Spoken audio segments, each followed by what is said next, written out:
Saya minta mulai hari ini, tanamkan dalam jiwa dan diri kita semua, baik yang hadir dan yang tidak hadir, nanti kamu kasih tahu.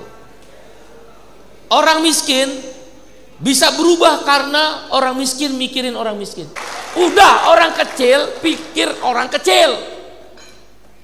Kau pikir dia mikirin mereka? Kalau dia mikirin mereka, kenapa guru honorer tetap gajinya 30.000, 300.000?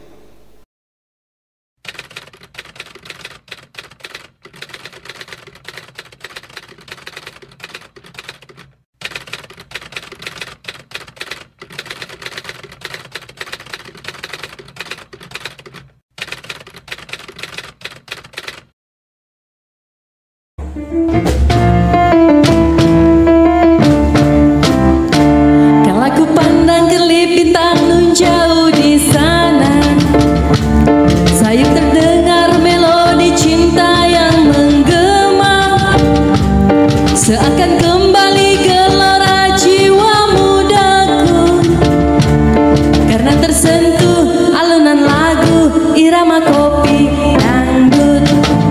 Irama kopi dangdut yang ceria menyengat hati menjadi gairah, membuat aku lupa akan cintamu yang telah lalu, api asmara yang dahulu pernah membara, semakin hangat bagai ciuman yang pertama. Detak jantungku seakan ikut irama, karena terlena oleh pesona alunan kopi dangdut, karena terlena oleh pesona alunan kopi dangdut. Jangan lupa like, share, komen, subscribe, dan bunyikan tombol loncengnya.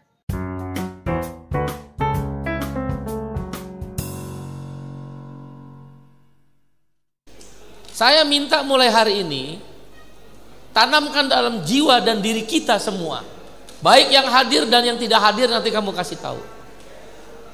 Orang miskin bisa berubah karena orang miskin mikirin orang miskin. Udah orang kecil pikir orang kecil.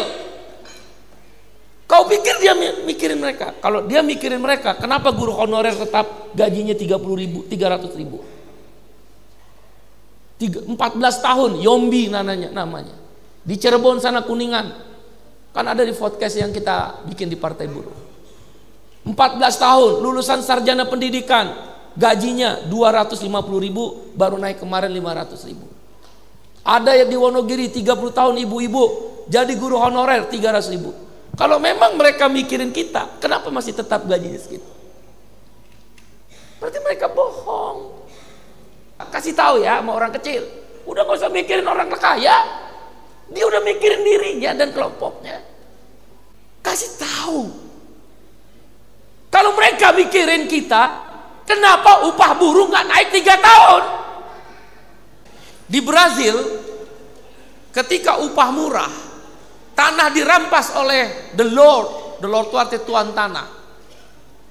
Lula da Silva, seorang pemimpin serikat buruh namanya CUT, Centrale Unite Trabalhadores, seperti KSPI, KSPSI, AGN lah, KPBI, ya, KSBSI Bang Darta. Mereka hanya mikir sederhana, kenapa saya kerja hanya bisa cicil motor, cicil rumah. Begitu saya tidak bekerja, selesai bekerja, uang pensiun nggak dapat, kalau berobat nggak ditanggung pemerintah, berarti orang miskin bekerja untuk miskin. Si the Lord, tuan-tuan tanah itu, dia tetap kaya. Sekalipun perusahaannya dia tutup, dia tetap kaya.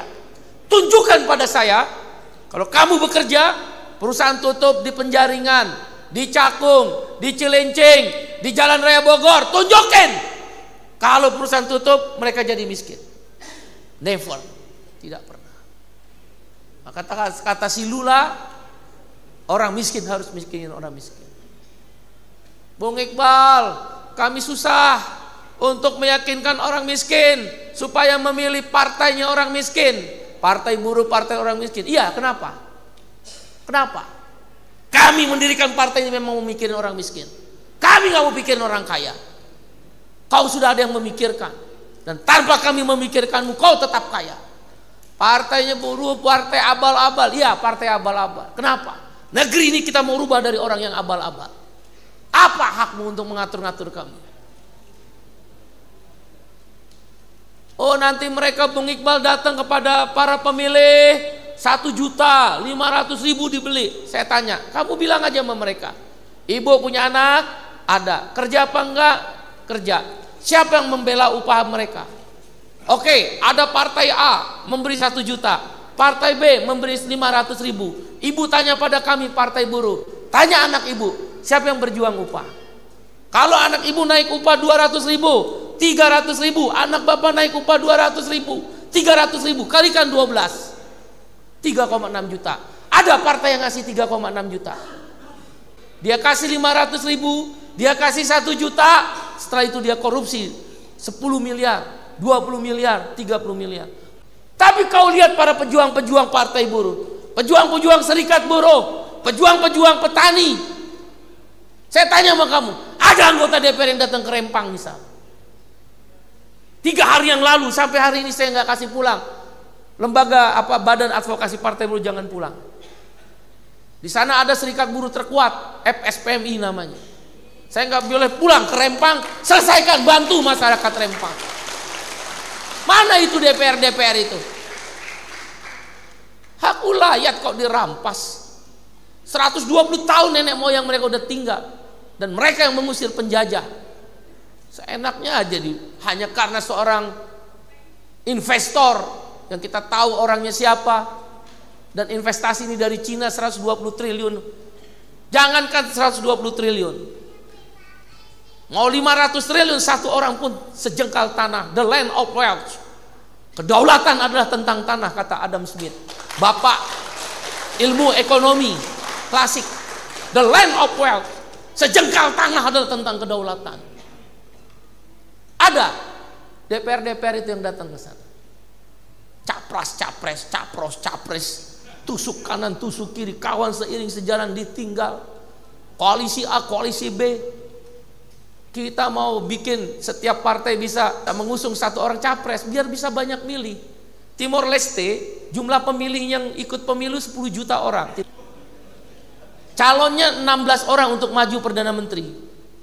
Indonesia, kata KPU kemarin kan, DPT-nya adalah 204 juta lebih. Yang nyaloni presiden 3 orang. Apa ini negeri?